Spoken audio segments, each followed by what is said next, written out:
Hello friends, आपका बहुत बहुत स्वागत है आपके अपने यूट्यूब चैनल आरसी शॉर्टहैंड में। आपका 8 मार्च का संपाद के डिक्टेशन 5 सेकंड में शुरू होगा।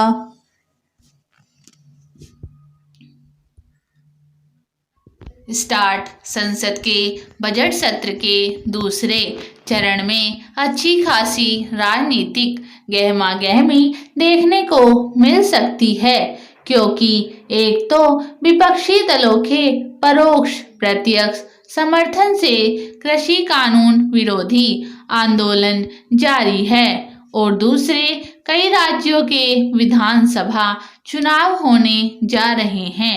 इसके चलते संसद में हंगामा होने के आसार हैं। हंगामे से हर्ज नहीं, लेकिन वह संसद के कामकाज में बाधक नहीं बनना चाहिए। विपक्ष अपने सवालों के जवाब तभी हासिल कर सकता है जब वह सदन चलने दे।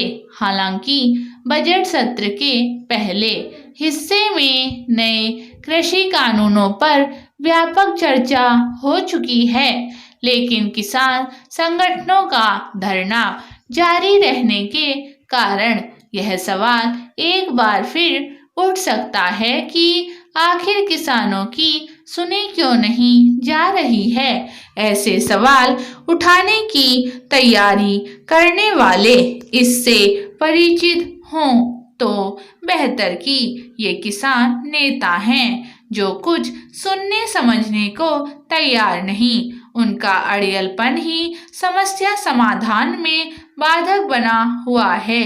किसानों के मसले के अलावा सरकार को इस पर भी घेरा जा सकता है कि वह निजीकरण पर इतना जोर क्यों दे रही है।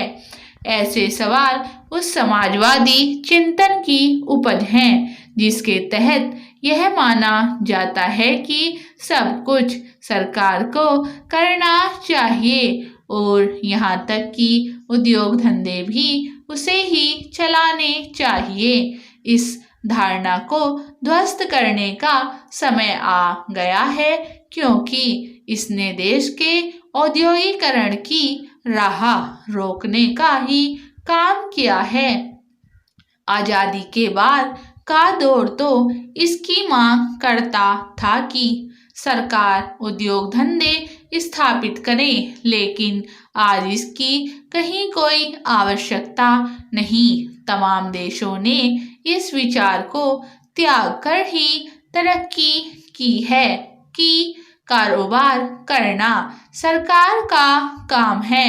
सार्वजनिक उपक्रमों के निजीकरण की पहल पर ऐसी जुमलेबाजी करना भले ही आसान हो कि सरकार अपने गहने बेच रही है, लेकिन हकीकत यह है कि ये कथित गहने बोझ बन गए हैं। उचित होगा कि सरकार न केवल कारोबार से अपना हाथ खींचने की प्रतिबद्धता जताए, बल्कि निजीकरण की राह पर तेजी से कदम भी बढ़ाए।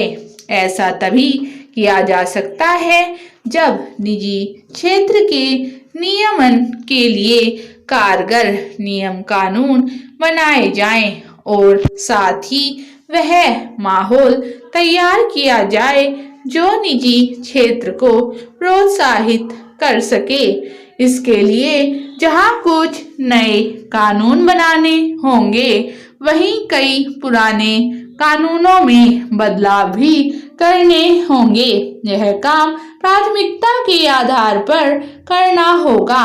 हालांकि इस सत्र में पेंशन निधि नियामक एवं विकास प्राधिकरण संशोधन विधेयक, राष्ट्रीय वित्त पोषण अवसंरचना और विकास बैंक विधेयक के साथ विद्युत संशोधन विधेयक प्रस्तावित हैं। लेकिन बात तब बनेगी जब वे कानून का रूप लेंगे। स्टॉप।